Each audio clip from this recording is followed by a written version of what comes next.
Em 1835, uma revolta de africanos escravizados sacudiu Salvador. Mas você sabia que mulheres poderosas do candomblé protegeram os revoltosos da morte? As Yalorixás não eram apenas líderes espirituais. Elas criaram redes secretas de proteção, esconderam fugitivos e articularam a resistência negra. Uma história que você nunca viu nos livros de história. Neste vídeo, você vai descobrir quem foram essas mulheres incríveis, como elas burlaram a vigilância policial e por que os terreiros eram verdadeiros quilombos urbanos de resistência. Se inscreva no canal, ative o sininho e me diga nos comentários, você conhecia essa história? Comenta aí, sim ou não. Contexto histórico e a revolta dos Malês. A revolta dos Malês, ocorrida em Salvador, Bahia, durante a madrugada de 25 de janeiro de 1835, representa um dos episódios mais significativos de resistência escravizada no Brasil imperial. Este levante foi protagonizado principalmente por africanos muçulmanos, conhecidos como malês, termo que deriva da palavra Yorubá Vimali, utilizada para designar os praticantes do islamismo. A insurreição planejada tinha como objetivo não apenas conquistar a liberdade, mas também estabelecer uma sociedade onde os valores religiosos e culturais africanos pudessem ser preservados e celebrados. O contexto da Bahia oitocentista era marcado por uma população africana significativa, composta por diversas etnias que mantinham suas tradições religiosas, linguísticas e organizacionais mesmo sob o jugo da escravidão. Entre os grupos étnicos presentes, destacavam-se os Nagos, Yorubais, Alçais, Jejes e Tapas, cada qual contribuindo com suas próprias estruturas de resistência e preservação cultural.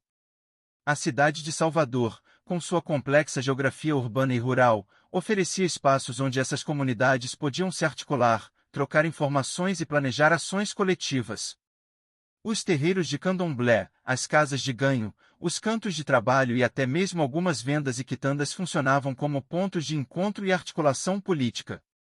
A revolta dos malês não surgiu isoladamente, mas foi precedida por uma série de insurreições menores e tentativas de levantes que demonstravam a contínua resistência da população escravizada. O medo constante dos senhores de escravos em relação a possíveis rebeliões gerava um clima de tensão permanente, intensificado pelas notícias da Revolução Haitiana, que havia culminado na independência do Haiti em 1804. Este evento caribenho assombrava as elites escravistas brasileiras, que temiam uma repetição do cenário em suas próprias terras. A vigilância sobre a população africana era intensa, com proibições de ajuntamentos, celebrações religiosas e uso de línguas africanas em público. Mesmo assim, as redes de solidariedade e organização persistiam, demonstrando a capacidade de articulação dessas comunidades. Os malês, especialmente, mantinham uma estrutura educacional clandestina, onde ensinavam o árabe e os preceitos do Islã, criando assim uma elite letrada dentro da população escravizada. Esta alfabetização diferenciava os malês de outros grupos e lhes conferia uma capacidade organizacional sofisticada. Os preparativos para a revolta envolveram meses de planejamento, reuniões secretas e a produção de amuletos e vestimentas específicas que seriam utilizadas durante o levante.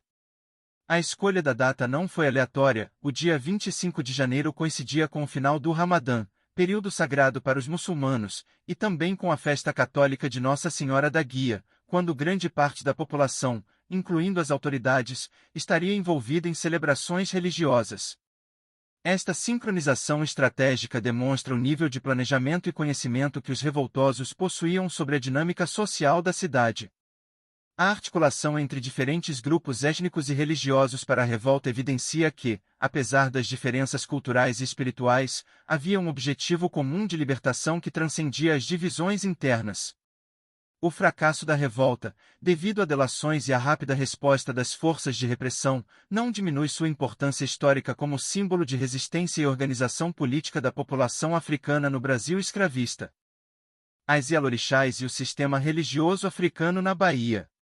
No universo religioso afro-brasileiro do século XIX, as Yalorixás ocupavam posições de extrema importância e liderança dentro das comunidades de candomblé. O termo Yalorixá, ou Ialorixá em sua grafia mais próxima ao Yorubá original, significa mãe do orixá e designa as sacerdotisas máximas dos terreiros, responsáveis não apenas pelos rituais religiosos, mas também pela manutenção da coesão social, transmissão de conhecimentos ancestrais, e, frequentemente, pela articulação política de suas comunidades. Estas mulheres poderosas exerciam uma autoridade que transcendia o âmbito espiritual, atuando como conselheiras, curandeiras, mediadoras de conflitos e protetoras de seus filhos e filhas de santo.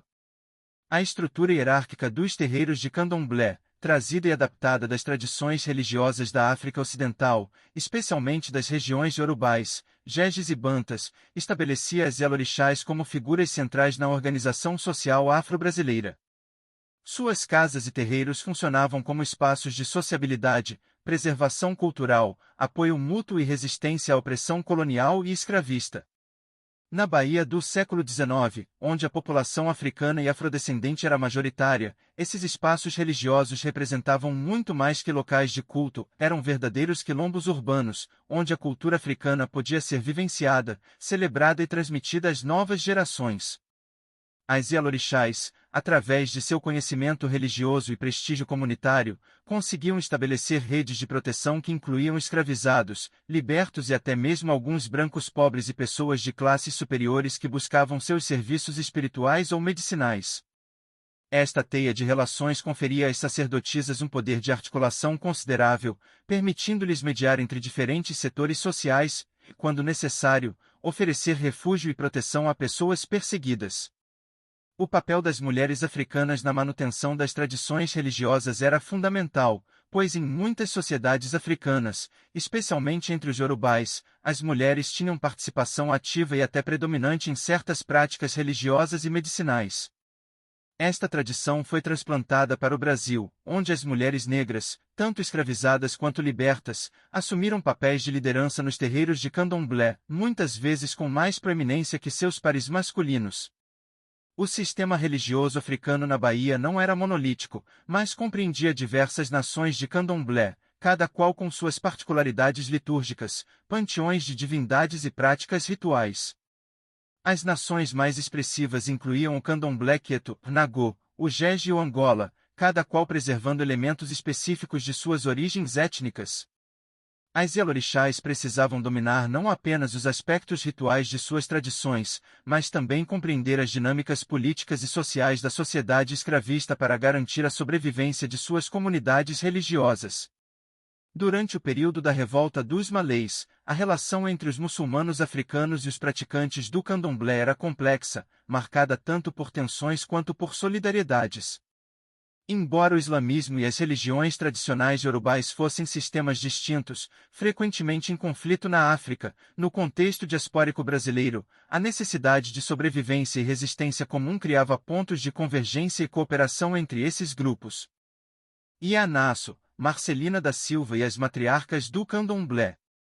Entre as figuras mais notáveis do candomblé baiano do século XIX destaca-se Marcelina da Silva, conhecida nos terreiros como Ianaço ou Batuaci, considerada uma das fundadoras da Casa Branca do Engenho Velho, o terreiro de candomblé mais antigo em atividade no Brasil, nascida na África, provavelmente na região de Queto, na atual República do Benin. Marcelina foi trazida ainda jovem para o Brasil como escravizada.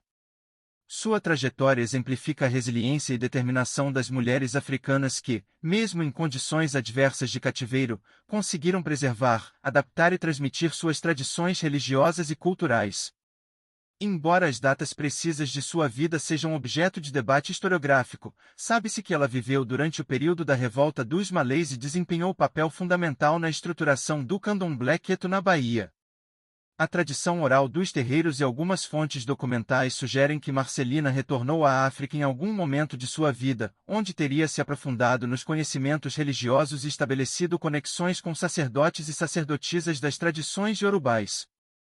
Este movimento transatlântico de retorno não era incomum entre africanos libertos no Brasil, que buscavam reconectar-se com suas origens e fortalecer os laços culturais e espirituais com o continente africano.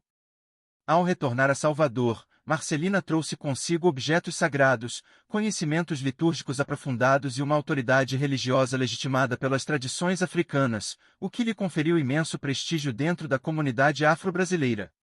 Junto com outras mulheres proeminentes, como Ia Akalai e Ia Adetá, Marcelina teria fundado o Ilê Axé Ianá Soká, mais conhecido como Casa Branca do Engenho Velho, que se tornaria a matriz de uma linhagem de terreiros queto que moldou profundamente a configuração do candomblé baiano.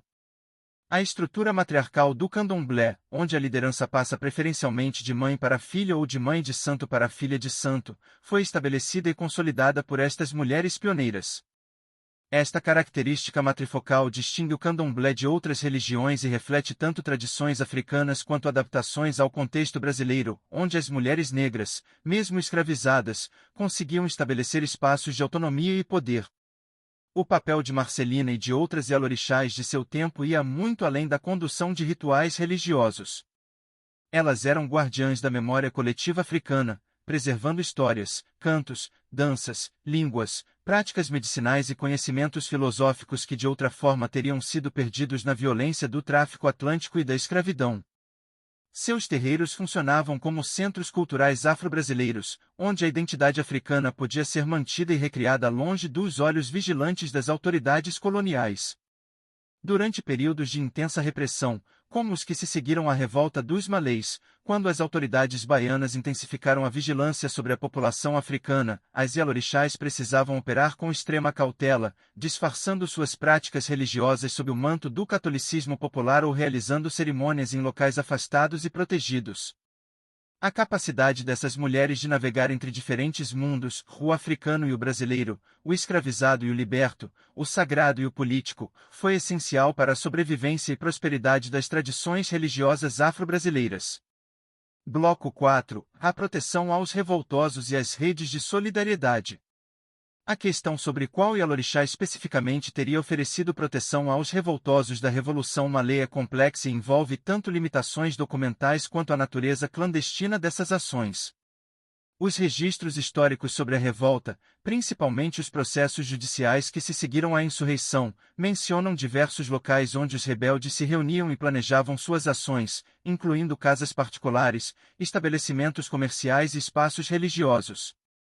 Entre os locais citados, aparecem referências a casas de africanos libertos onde se realizavam práticas religiosas, o que sugere que espaços ligados às tradições africanas, incluindo possivelmente terreiros de candomblé ou locais de culto muçulmano, serviam como pontos de articulação para os revoltosos. A natureza secreta dessas reuniões e o papel protetor que líderes religiosos africanos exerciam sobre suas comunidades indica que sacerdotisas do candomblé podem ter estado envolvidas, direta ou indiretamente, no apoio aos participantes da revolta. Documentos da época mencionam mulheres africanas que foram interrogadas ou presas após a revolta, algumas delas acusadas de participar das articulações ou de oferecer suas casas para reuniões. Entre essas mulheres, havia certamente praticantes e talvez líderes das religiões tradicionais africanas. O nome de Luísa Maim aparece frequentemente associado à revolta dos Malês, descrita como uma africana liberta que teria participado ativamente da organização do levante e de outras insurreições na Bahia. Embora haja debate historiográfico sobre a existência e o papel exato de Luísa Maim, sua figura representa o arquétipo da mulher africana resistente e articulada politicamente, características que certamente se aplicam a muitas Yalorixás do período. A tradição oral dos terreiros de candomblé preserva memórias fragmentadas sobre o papel de ancestrais espirituais na proteção de africanos perseguidos, embora os nomes específicos e detalhes precisos frequentemente se percam no tempo ou sejam mantidos em segredo por razões de proteção da memória sagrada. O que podemos afirmar com certeza é que a estrutura comunitária dos terreiros de candomblé, com sua ênfase na proteção dos filhos e filhas de santo, na solidariedade africana e na resistência cultural, naturalmente colocava as Yalorixás em posição de oferecer refúgio e apoio a membros de suas comunidades em situações de perigo. Após o fracasso da revolta dos Malês, quando centenas de africanos foram presos, julgados, açoitados, deportados ou condenados à morte, certamente muitos buscaram proteção em casas de confiança, incluindo terreiros e residências de líderes religiosos.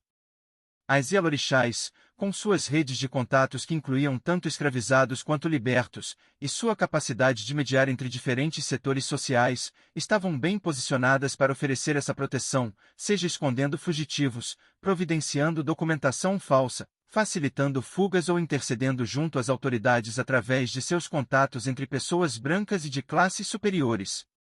A repressão que se seguiu à revolta também atingiu as práticas religiosas africanas de modo geral, com as autoridades aumentando a vigilância sobre qualquer forma de organização da população africana, fossem reuniões religiosas muçulmanas ou de candomblé.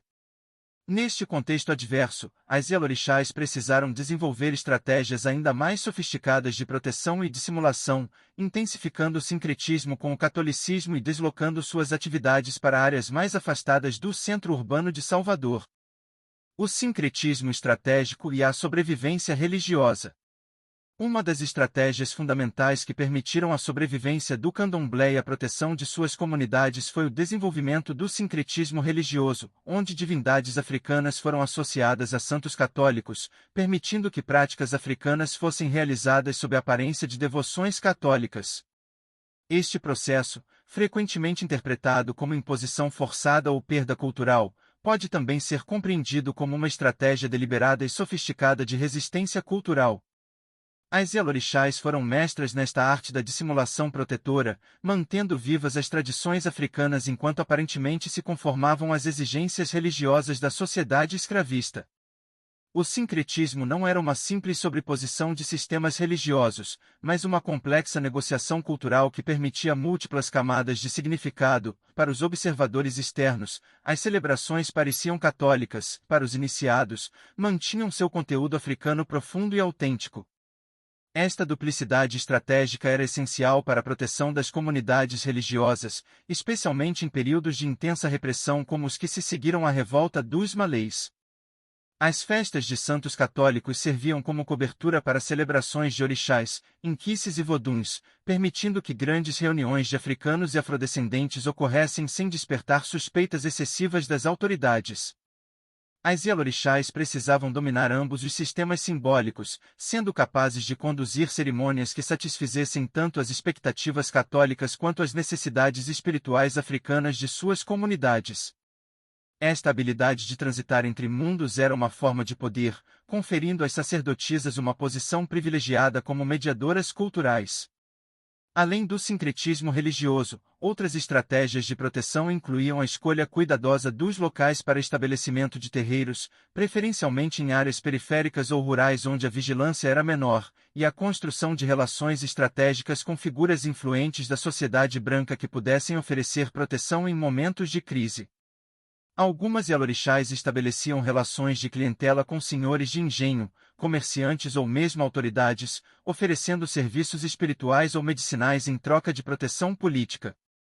Esta complexa rede de alianças demonstra a sofisticação política das lideranças femininas africanas no Brasil escravista. A organização interna dos terreiros também refletia preocupações com segurança e proteção. A hierarquia iniciática, com seus diversos graus de conhecimento e responsabilidade, funcionava parcialmente como sistema de proteção da informação, onde segredos importantes só eram compartilhados com aqueles que haviam demonstrado absoluta confiança através de anos de envolvimento e iniciações graduais. Esta estrutura protegia tanto os conhecimentos sagrados quanto as pessoas envolvidas, pois informações sensíveis não ficavam amplamente disponíveis.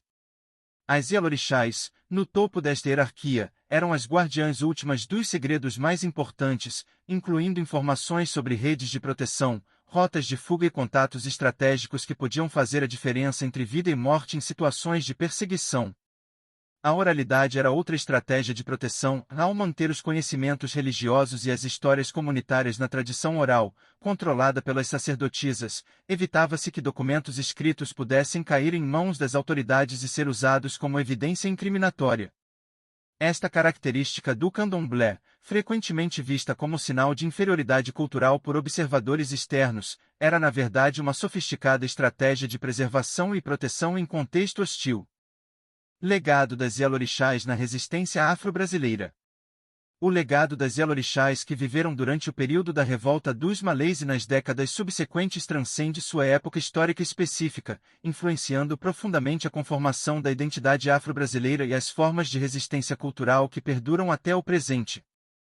Estas mulheres estabeleceram modelos de liderança feminina negra que continuam inspirando gerações posteriores, demonstrando que mesmo em contextos de extrema opressão é possível criar espaços de autonomia, poder e preservação cultural.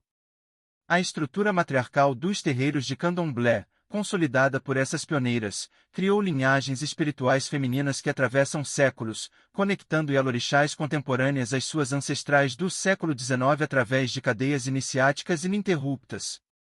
Esta continuidade é fundamental para a identidade dos terreiros, que se orgulham de suas genealogias espirituais e das fundadoras de suas casas.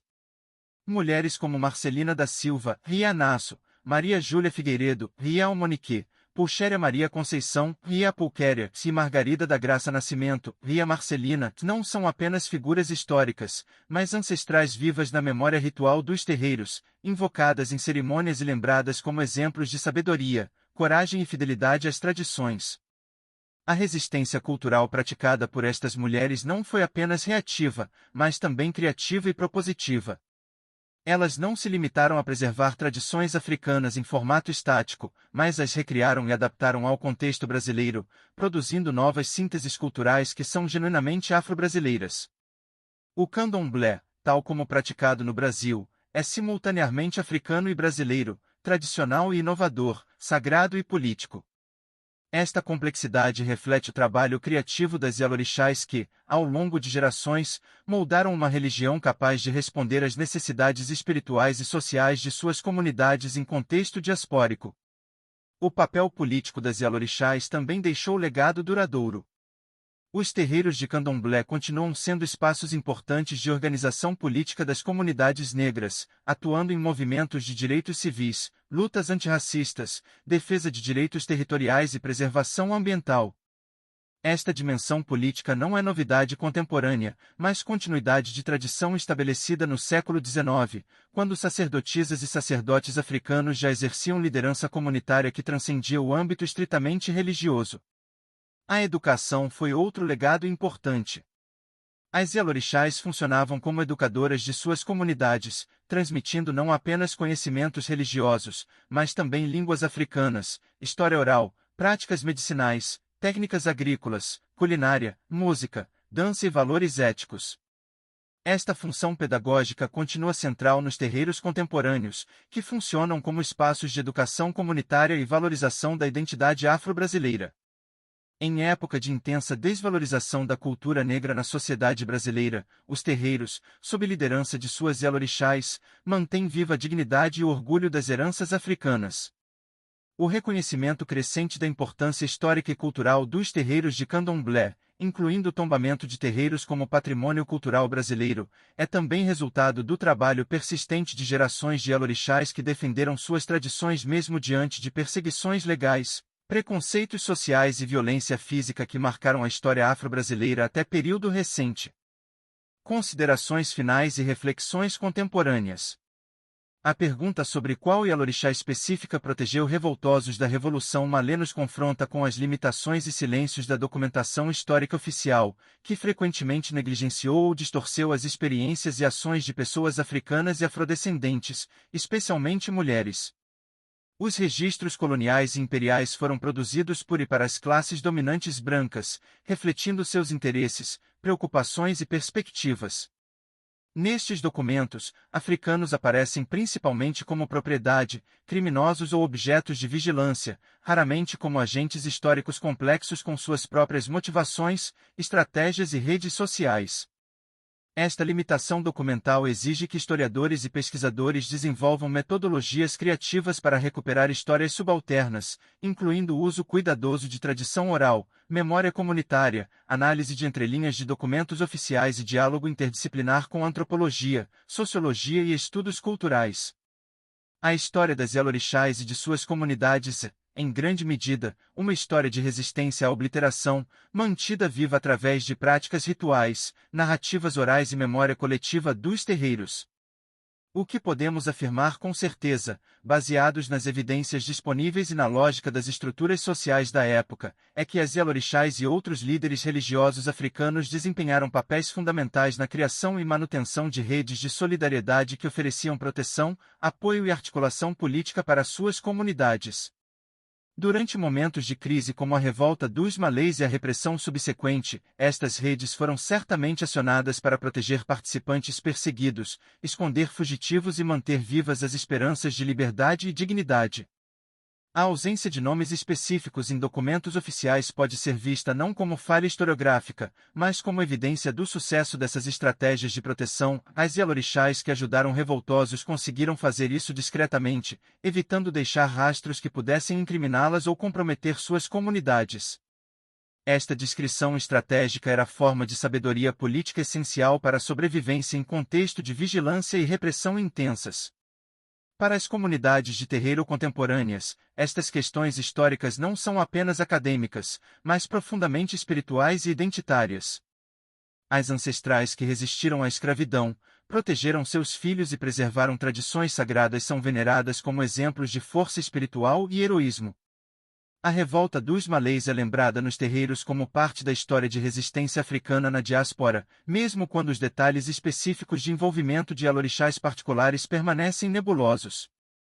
Esta memória coletiva serve função importante de inspiração e fortalecimento comunitário, conectando lutas contemporâneas por dignidade, direitos e reconhecimento às lutas de ancestrais que enfrentaram opressões ainda mais brutais. A questão sobre proteção aos malês também nos convida a refletir sobre as complexidades das relações entre diferentes grupos africanos e afro-brasileiros. A possível solidariedade entre praticantes do candomblé, religiões tradicionais iorubais e muçulmanos africanos, apesar de diferenças religiosas significativas, demonstra como a experiência compartilhada de opressão na diáspora criava laços que transcendiam divisões que eram importantes no contexto africano. Esta capacidade de construir solidariedades através de diferenças continua sendo lição relevante para movimentos contemporâneos de justiça racial e social. Finalmente, recuperar e celebrar as histórias de Yalorixás como agentes históricas de resistência e proteção é ato político importante de valorização da experiência feminina negra, frequentemente marginalizada mesmo dentro de narrativas sobre resistência africana que tendem a privilegiar protagonismo masculino. As Yalorixás nos lembram que poder e liderança assumem formas diversas, incluindo formas espirituais e comunitárias frequentemente invisibilizadas por histórias oficiais focadas em poder militar e político formal. Sua resistência foi simultaneamente espiritual, cultural, social e política, demonstrando a artificialidade de separações rígidas entre estas esferas da experiência humana. Hoje, quando terreiros de candomblé continuam enfrentando perseguições, preconceitos e violências, conectar-se com histórias de ancestrais resistentes não é nostalgia, mas fonte de força para lutas presentes e futuras.